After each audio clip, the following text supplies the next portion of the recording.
الحمد لله حنان المنان العزيز الرحمن المعبود في كل زمان، وأثني بحمد من أنزل قرآنه شفاء ورحمة للمؤمنين وبلاء ونقمة للكافرين، القائل وما خلقت الجن والإنس إلا ليعبدون. أشهد أن لا إله إلا الله وحده لا شريك له، وأشهد أن سيدنا محمدا عبده ورسوله.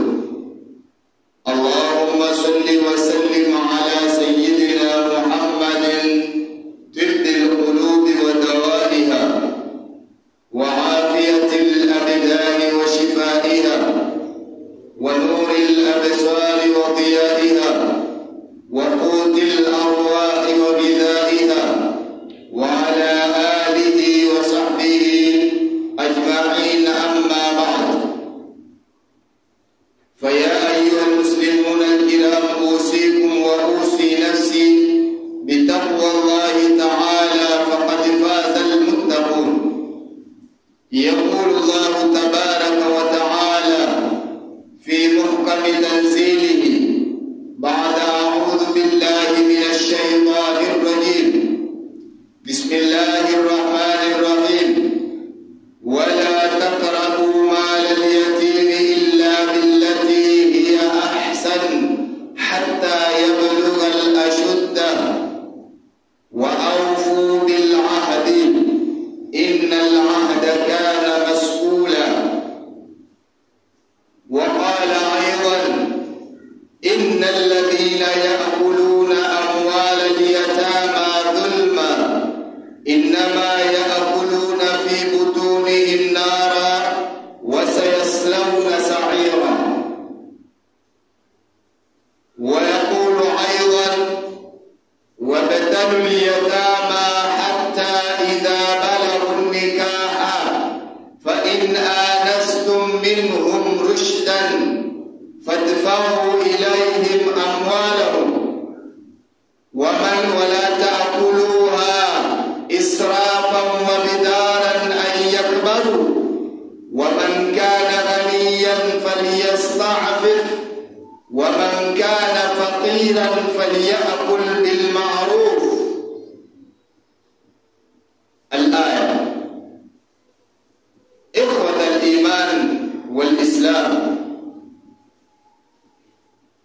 بعد kumhimidi Mola Subhanahu wa Ta'ala na kumtakia rahma Bwana Mtume Muhammad sallallahu alayhi wa ala alihi wa ashabihi, tukiwa tupo katika Ijumaa nyingine, tumeweza kukutana kwa mara nyingine tena. Tumuomba Mwenyezi Mungu Subhanahu wa Ta'ala atutilie taufiki katika Ijumaa kama hili, yale tutakayofundishana basi yaweze kuingia katika nyoyo na tuweze kuyafanyia kazi. Ikhwatal iman wal islam,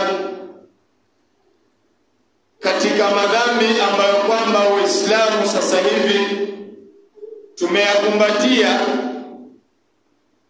juzi tuliweza kulieleza moja katika madhambi kama hayo,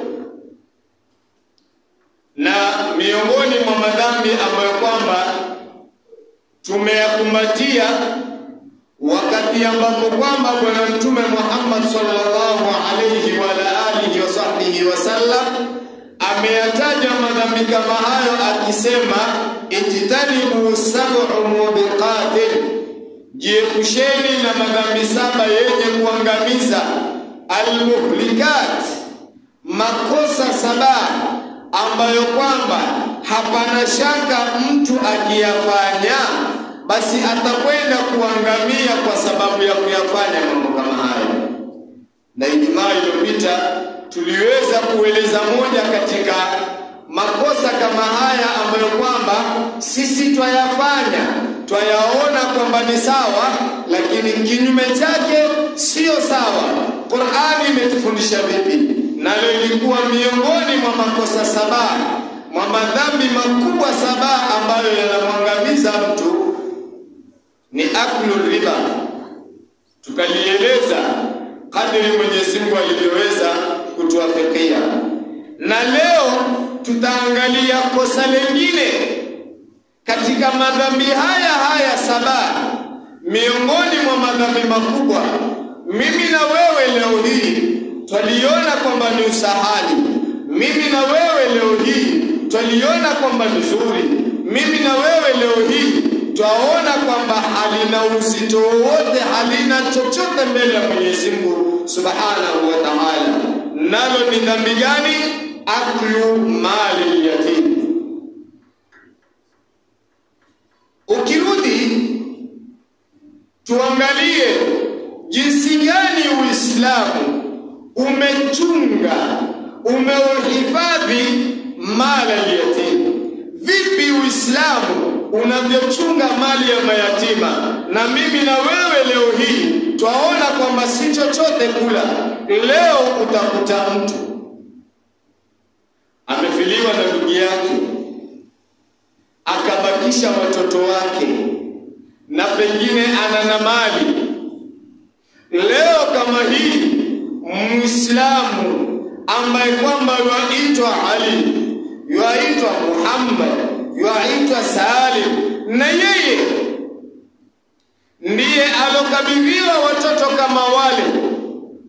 Watoto wale ni mayatima, yeye amekabidhiwa mali ya watoto kama wale kwa kuwa ni wadogo, lakini mtu hayapi haki yake. Lakini suala linakuja,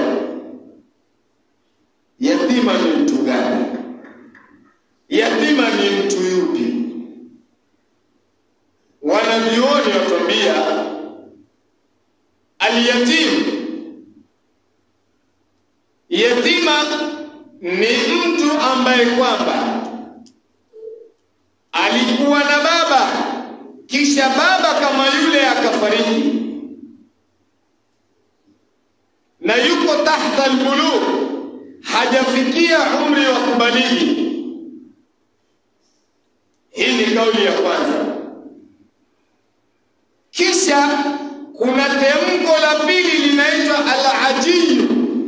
Al-ajiyu wanasema wa ahlul lugha, al-ajiyu man tamutu ummahu. Al-ajiyu ni mtu ambaye amefiliwa na mama. Al-yatimu ni mtu ambaye mata abuhu, amefiliwa na baba, wa huwa tahta al-bulugh. Amma al-ajiyu man tamutu ummuhu au man matat ummuhu, ni mtu ambaye amefiliwa na mamake. Kisha kuna temko la tatu, wanasema al-latimu man mata abawahu. Al-latimu man mata abawahu ni mtu ambaye amefiliwa na baba na mama. Kwa lugha ya Kiarabu wanamuita ni latimu. Ama al-ajiyu ni mtu aliyofiliwa na mama, baba yuko hai. Al-yatim ni mtu aliyofiliwa na baba, mama yuko hai. Hii ndio mustalahat. Tukirudi katika kuangalia huyu yatima, Qur'ani imetuonyesha namna gani Muislamu atakiwa kuyahifadhi mali ya mayatima. Sheria ya Uislamu haikutuacha rebe kama namna tunavyofanya sisi leo hii. Leo kila mmoja anayeachiwa mayatima na akaachiwa na mali, yayafuja mali kama yale. Je, huo ndio Uislamu? Je, hivyo ndivyo Uislamu unavyosema? Qur'ani yasema haikuangalia yatima tu. Qur'ani imetufundisha namna gani mali, ikiwa ni mtu ambaye kwamba hasilini kupawa mali kama yale, unafaa kuwa nayo kwa namna gani? Ndio Mwenyezi Mungu akasema, wala tu'tusufahaa amwalakum allati ja'ala Allahu lakum qiyaman, wala tu'tusufahaa, usiwape watu ambao kwamba, wale watoto ambao kwamba akili zao hazijasilihi katika kupawa mali. Sisi kila tunapoangalia, tukilisoma temko la As-Safih, tunaona kwamba Safih ni mtu mpumbavu, ni mtu mjinga. La, lugha ya Kiarabu ni lugha ghani. As-Safih inakuja kwa maana nyingine, mtu yoyote ambaye kwamba akili yake haijatangamaa kuweza kupawa mali na kuweza kuyatumia katika njia ya sawa. Kwa mfano, wewe baba ukitaka kumjua mwanao anaweza kumiliki biashara, anaweza kuimiliki nyumba, anaweza kumiliki senti, chukua 1000 mkabidhi mkononi, mwambie mwanangu, hii shika, alafu muangalie. Ikiwa kwa wale ambao akili zao zimetangamaa anaweza kuhimili, utamkuta ile pesa ataigawanya, ataipiga mafungu. Ima kuna fungu atanunua kitu chake chakula, na kuna fungu atanunua kitu chake chenyewe cha manufaa ya leo na kesho na baadaye, na kuna pesa baadhi ataenda kuiweka katika kibenki chake. Kimuona mtoto kama huyu si safihi tena. Huyu ina maana anajua namna gani kuweza kufanya ikhtisad, namna gani anaweza kuvumilia na kuweza kufanya biashara. Huyu anasilihi kupawa mali. Lakini umechukua 1000 ukampa mtoto, yote amekwenda kuinunua vibofu, yote akaipuliza, huyu hafai, huyu ni safihi. Sasa Qur'ani imetuambia, wala tu'tusufahaa amwalakum allati ja'ala Allahu lakum qiyaman.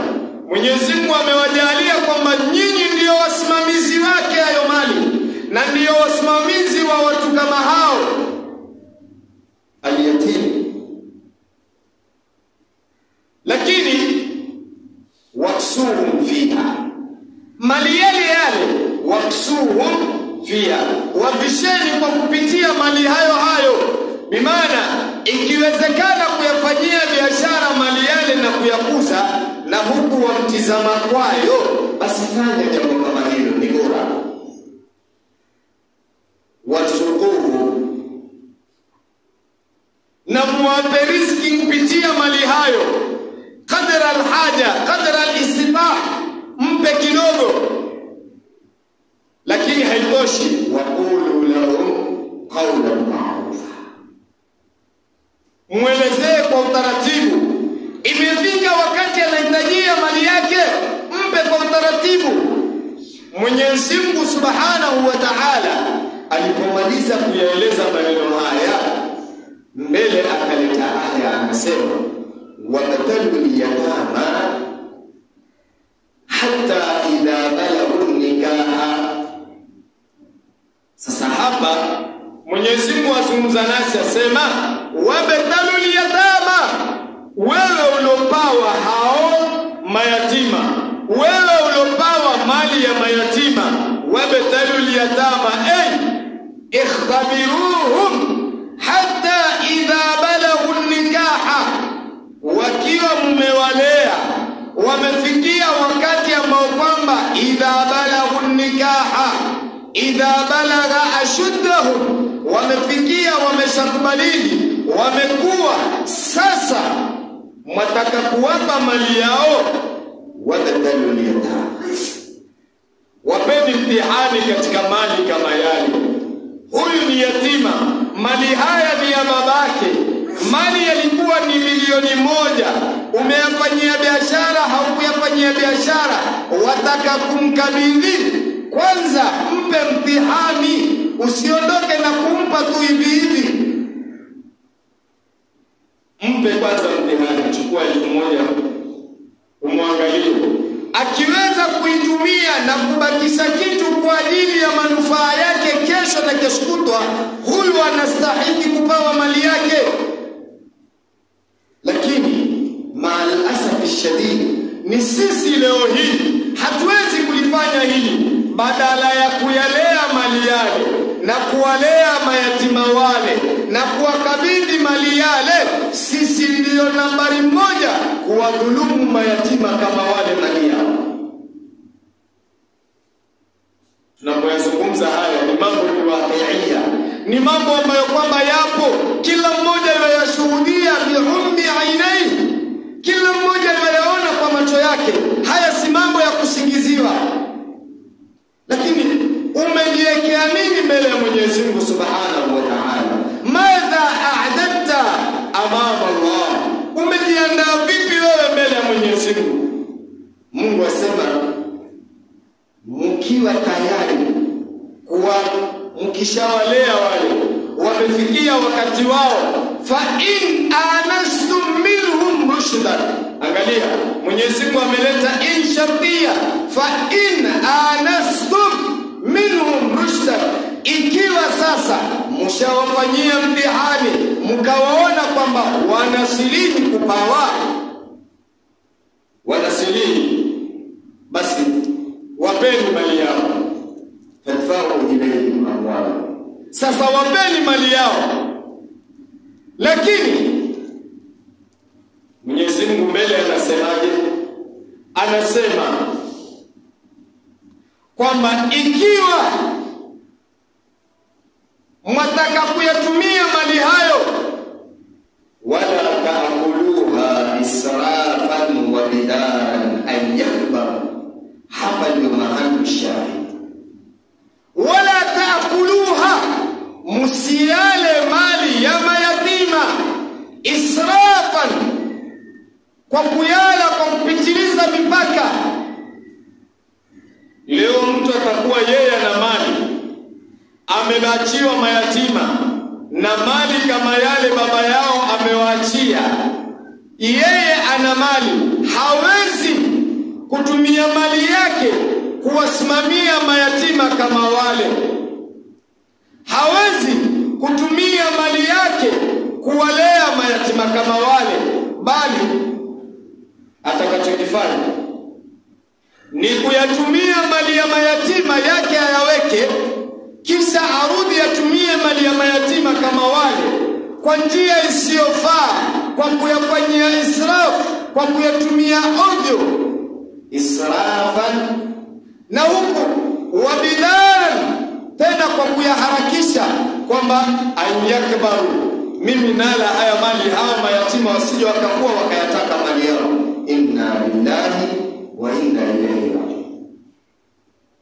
Mtume Muhammad sallallahu alayhi wasallam asema, man ala jariyataini, man ala jariyataini hatta yabluga kana ma'al jannati kahati. Hebu angalia namna anavyotufundisha Bwana Mtume, angalia namna Uislamu unavyochunga. Asema man ala jariyataini, yoyote atakaelea mayatima wawili tena wa kike mpaka wakabalini, akawaozesha wakiwa katika hali nzuri. Hapa Mtume amekusudia nini? Kwamba uwalee kwa kutumia nguvu zako, uwalee kwa kutumia mali yako, uwalee kwa kujitolea wewe mwenyewe, si kwa kutumia mali yao, la, si kwa kutumia mirathi walioachiwa, la, bali wewe mwenyewe utoe chako mfukoni, uwalee mayatima kama wale, tena kwa misingi inayomridhi Mwenyezi Mungu. Basi mpaka wakifika wakati wa kuolewa ukawaozesha, wakaenda kwa salama na amani, wewe ukifa siku ya kiyama utakuwa na bwana Mtume Muhammad sallallahu alayhi wa alihi wasahbihi kama chanda na pete ndani ya pepo. Leo tuko kinyume. Sisi tukipata ile mali na akuluha israfan wa bidaran an yakbaru, twayala mali kama yale kwa kuyafanyia israf, kwa kupita mipaka na kwa kuyaharakisha kuyamaliza, ili wasije wakakuwa wakayataka mali yao. Lakini usikusahau kwamba Mwenyezi Mungu Subhanahu wa Ta'ala akwambia nini? Asema wa man kana ghaniyan falyasta'fif, yoyote ambaye kwamba amemiliki mayatima na akamiliki mali ya mayatima. Ewe ndugu yangu Muislamu, man kana ghaniyan falyasta'fif, wewe ukiwa ni tajiri, Mwenyezi Mungu amekupa kipawa kiwango chako, falyasta'fif, zuia usitumie mali ya mayatima, tumia hayo yako mwenyewe ya mfukoni. Tumia mali yako wewe, usitumie yale ya mayatima. Toa chako cha mfukoni upate fadhila za mayatima kama wale. Leo ni wangapi ambao kwamba wanapawa mayatima? Anashajua mayatima hawa wameachiwa gorofa 10 zenye maflati ya kisawasawa, anawapeleka Darul Aitam. Wewe unawatoa mayatima katika nyumba yako, unawapeleka Darul Aitam. Mtume Muhammad sallallahu alayhi wasallam katika hadithi iliyopokelewa kutoka kwa Mtume anasema, khairu baitin fil muslimina baitun fihi yatimun yuhsanu ilayhi. Allah, nyumba iliyokuwa bora katika Waislamu basi ni nyumba ambayo kwamba yualelewa yatima ndani yake na anafanyiwa istihsan na anafanyiwa wema. Kwani Mwenyezi Mungu Subhanahu wa Ta'ala amesema nini? Wa'budullaha wa la tushriku bihi shay'an wa bil walidayni ihsana wa bidhil qurba wal yatama. Wa'budullaha wa la tushriku bihi shay'an wa bil walidayni ihsana wa bidhil qurba wal yatama, ay wal yatama al ihsanu ilayhim wajib, kuwafanyia wema. Mtume hapa anatuambia nyumba iliyokuwa bora. Ndugu Muislamu, sikiza maneno mazito. Nyumba iliyokuwa bora katika Waislamu ni nyumba iliyokuwa na yatima ndani anayefanyiwa wema. Leo sisi Waislamu, nyumba hiyo hiyo aloachiwa yatima, yatima yule atolewa apelekwa Darul Aitam, nyumba ya mayatima. Tunatoa fadhila kwetu, tunawapa watu wengine. Wa sharru baitun fil muslimina, na nyumba mbovu zaidi kwa Waislamu, baitun fihi yatim, ni nyumba ambayo kwamba ndani kuna yatima, yusau ilayhi, anafanyiwa uovu, anafanyiwa mabaya, anateswa, anafanyiwa dhulma ya kila namna anayofanyiwa. Sasa dhulma gani ambayo tutaitaka tuione kama si kumtoa yatima kumpeleka Darul Aitam? Kwa nini usikae naye? Kwa nini usikae naye? Mbona umtoe umpeleke katika Darul Aitam? Usikose fadhila kama hizi. Leo watu wengi wako hivyo.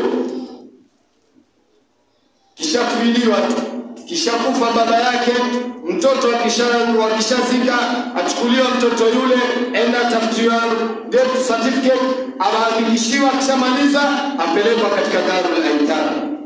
Mtume huko asema nyumba iliyokuwa bora ni nyumba iliyokuwa na yatima ndani anayefanywa wema, na nyumba mbovu zaidi ni nyumba iliyokuwa na yatima anayefanywa uovu. Ikiwa huyu yuko ndani ya nyumba ya kufanywa uovu ni nyumba mbovu, je, kumtoa ndani ya nyumba wa huwa akbar ndio uovu zaidi? Mwenyezi Mungu hakukomea hapo, akasema wa man kana faqiran falyakul bil ma'ruf.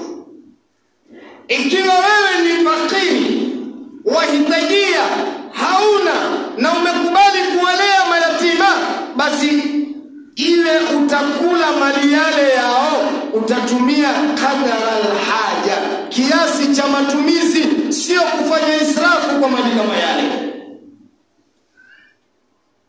Naona namna Uislamu ulivyochunga mali ya mayatima. Uislamu umechunga. Ndio utakuta Mwenyezi Mungu Subhanahu wa Ta'ala anatoa makemeo makali. Anasemaje? Asema innal ladina ya'kuluna amwala al-yatama dhulman innama ya'kuluna fi butunihim nar wa sayaslawna sa'ira. Hakika wale wenye kula mali ya mayatima kwa kufanya dhulma, wenye kuyala mali ya mayatima kwa kuyaharibu, wenye kuyala mali ya mayatima kwa kuhofia kwamba wenyewe watakuwa na waje kuyatafuta, innama ya'kuluna fi butunihim nar, wanaingiza katika matumbo yao mioto, wa sayaslawna sa'ira, na watakwenda kuingia katika moto wa sa'ira. Mwenyezi Mungu aya nyingine anatuambia wala taqrabu mala al-yatimi illa billati hiya ahsan. Wacha kuyala, wacha kula, wacha kuyatasarraf, wacha kuyafanyia nini na nini. Wala taqrabu mala al-yatimi, usiyakurubie khaswa.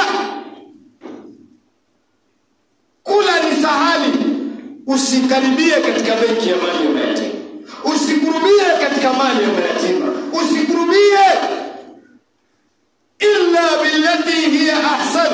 Wa man kana faqiran falyakul bil ma'ruf, ambaye hana illa billati hiya ahsan, uwe utakula kwa uangalifu, uwe utakwenda kwa namna inavyopaswa, sio kujiendea tu,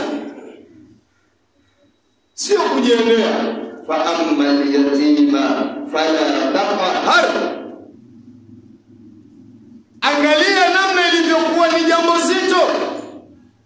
Mwenyezi Mungu Subhanahu wa Ta'ala anatuonyesha kwamba miongoni mwa alama za Muislamu kuipinga dini yake ya Uislamu ni kula mali ya mayatima, ni kumtesa yatima, ni kutomfanyia ihsani yatima. Mwenyezi Mungu anasema araaita alladhi yukaththibu bid-din fadhalika alladhi yad'u al-yatim. Araaita alladhi, ya Muhammad akhbirni, araaita man yukaththibu bid-din, akhbirni man alladhi kafirun bid-dinihi. Nani ambaye anayekanusha dini yake? Nani anayeukataa Uislamu? Nani aikatae sheria? Nani huyo? Fadhalika alladhi yukaththibu bid-din yad'u al-yatim, yule mwenye kumtesa, mwenye kula mali ya mayatima, mwenye kuwafanyia mabaya mayatima. Ni leo wangapi tuko katika hali kama hii? Leo tuko wangapi? Leo ni wangapi na wangapi? Majumba yetu haya yote tukiangalia, tukipiga search kila nyumba na tukauliza background yake, haiwezi kukosekana kwamba kuna nyumba takriban katika kila nyumba 99% zimetesa mayatima. Inaonekana na naendelea.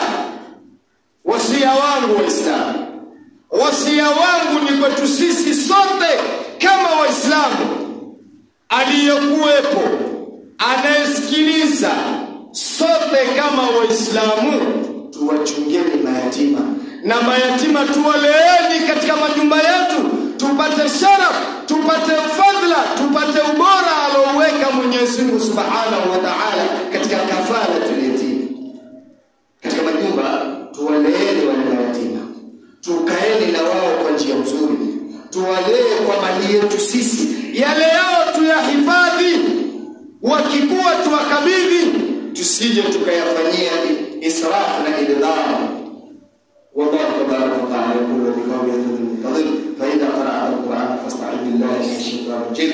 أعوذ بالله من الشيطان الرجيم. بسم الله الرحمن الرحيم. والعصر إن الإنسان لفي خسر إلا الذين آمنوا وعملوا الصالحات وتواصوا بالحق وتواصوا بالصبر. بارك الله لي ولكم بالقرآن العظيم ونفعني وإياكم بالآيات والذكر الحكيم.